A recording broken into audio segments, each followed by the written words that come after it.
उत्तराखंड राज्य में लगातार अवैध मदरसों पर कार्रवाई की जा रही है। अब तक करीब 136 मदरसों को सील किया जा चुका है। तो वहीं अवैध मदरसों पर हो रही कार्रवाई को लेकर एचएनएन संवाददाता से उत्तराखंड राज्य मदरसा बोर्ड के अध्यक्ष मुफ्ती शमून कासमी ने खास बातचीत की है। उन्होंने कहा कि राज्य में अवैध मदरसों पर हो रही कार्रवाई न्याय संगत है और उन्होंने कहा कि कुछ समाज के ठेकेदार बनने वाले लोग मुसलमानों को भ्रमित कर रहे हैं।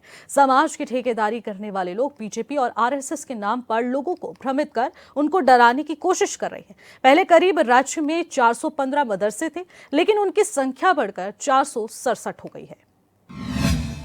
राज्य में अगर देखें तो लगातार मदरसों पर कार्रवाई की जा रही है और इस कार्रवाई को राज्य मदरसा बोर्ड किस तरह से देखता है, उसी को लेकर बातचीत करने के लिए हमारे साथ मुफ्ती समून जी हैं, उनसे बातचीत करेंगे। सर, बहुत बहुत स्वागत है आपके चैनल पर।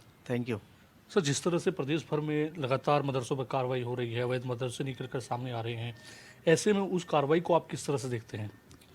देखिए, ये कार्रवाई माननीय मुख्यमंत्री श्री पुष्कर सिंह धामी और उनके प्रशासन की तरफ से प्रशासनिक कार्रवाई है और माननीय मुख्यमंत्री जी श्री पुष्कर सिंह धामी जी एक न्यायप्रिय, लोकप्रिय, विकास पुरुष की उनकी पहचान है और वो किसी के साथ अहित या किसी को नुकसान देने के लिए कोई भी कार्रवाई उनकी नहीं होती है। मैं ये कहना चाहता हूँ कि जो अवैध मदरसों पर कार्रवाई हुई, पहले उनकी जांच हुई, उसके उपरांत कार्रवाई हुई है, वो किसी बदले की भावना से नहीं है, किसी को टारगेट करने के लिए नहीं है, बल्कि उन्हें नियमित करने के लिए है। और हमने विगत 27 फरवरी को जो हमारी मान्यता समिति की बैठक हमने की थी, उसमें हमने 88 एप्लीकेशन हमारे यहाँ आई थी। 88 में से हमने 51 को रिन्यूअल किया, नई मान्यता दी और 48 को हमने रिन्यूअल किया और 37 ऐसी एप्लीकेशन है जिनके मानक पूरे नहीं है। हमने उनसे कहा कि अपने मानक पूरे करिए, उन्हें भी हम मानक पूरे होने पे उन्हें कंसीडर कर लेंगे।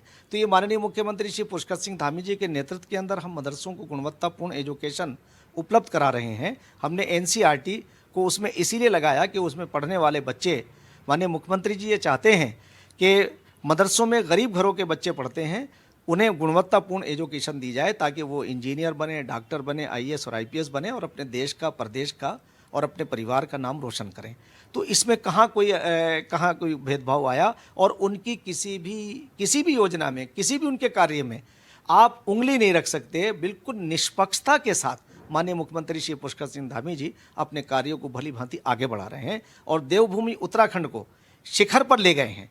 मैं इस संदर्भ में एक बात ये कहना चाहूँगा कि मुसलमानों के कुछ तथाकथित लोगों ने एक अनर्गल मुसलमानों को भयभीत करने के लिए उस आरएसएस और बीजेपी को से डरा करके कांग्रेस के एजेंडे को आगे बढ़ाया है और कांग्रेस ने 60 साल के कार्यकाल के अंदर मुसलमानों को भयभीत किया और कहा कि भाई ये आरएसएस और बीजेपी अगर आ जाएगी तुम्हारी नागरिकता छीन लेगी, तुम्हें परेशान करेगी। मैं दावे के साथ कह सकता हूं कि नियमित करने के लिए कार्रवाइयां हैं, किसी को परेशान करने के लिए नहीं है। और 60 साल का जो कार्यकाल जो कांग्रेस का रहा है उसमें मुसलमानों को वोट बैंक माना है। ये सरकार माननीय मुख्यमंत्री जी के नेतृत्व में ये मुसलमानों को वोट बैंक नहीं मानती, बल्कि उन्हें प्रदेश का और देश का नागरिक मानती है। इसीलिए उनके कल्याण के लिए कार्य भी निष्पक्षता के साथ हो रहे हैं। आपने कहा कि लगातार जो कार्रवाई हो रही है वो न्याय संगत है, लेकिन इसी को लेकर जमीयत उलेमा हिंद के जो राष्ट्रीय अध्यक्ष हैं वो लगातार कह रहे हैं कि अब सुप्रीम कोर्ट का दरवाज़ा खटखटाया जाएगा, सुप्रीम कोर्ट जाया जाएगा। आप उस पहल को कैसे देखते हैं? देखिए, पहले तो ये कि हमारे यहाँ लोकतंत्र है और लोकतंत्र में हम स्वतंत्र हैं, तो जमीयत उलमा भी स्वतंत्र है कि वो अपनी बात को रखने में, कहने में वो कह सकते हैं। मगर मैं इस संदर्भ में कहना चाहूँगा कि यही ठेकेदारी प्रथा थी जिसने मुसलमानों को मेन स्ट्रीम से नहीं जुड़ने दिया। अभी हमने 15 मार्च को जब अपने सर्टिफिकेट डिस्ट्रीब्यूट किए तो जमीयत उलमा के दिल्ली से जो जनरल सेक्रेटरी थे वो आए थे। हमने उनके सामने कहा, हमने उनकी मौजूदगी में कहा कि बताइए, पूछिए, बगैर किसी लोभ लालच के, बगैर ऑब्लाइजेशन के हम ये मान्यता दे रहे हैं और ये सरकार दे रही है और ये भाजपा की सरकार दे रही है, जिसके लिए आप प्रोपेगेंडा करते हैं कि भाजपा की सरकार मुसलमानों के खिलाफ है।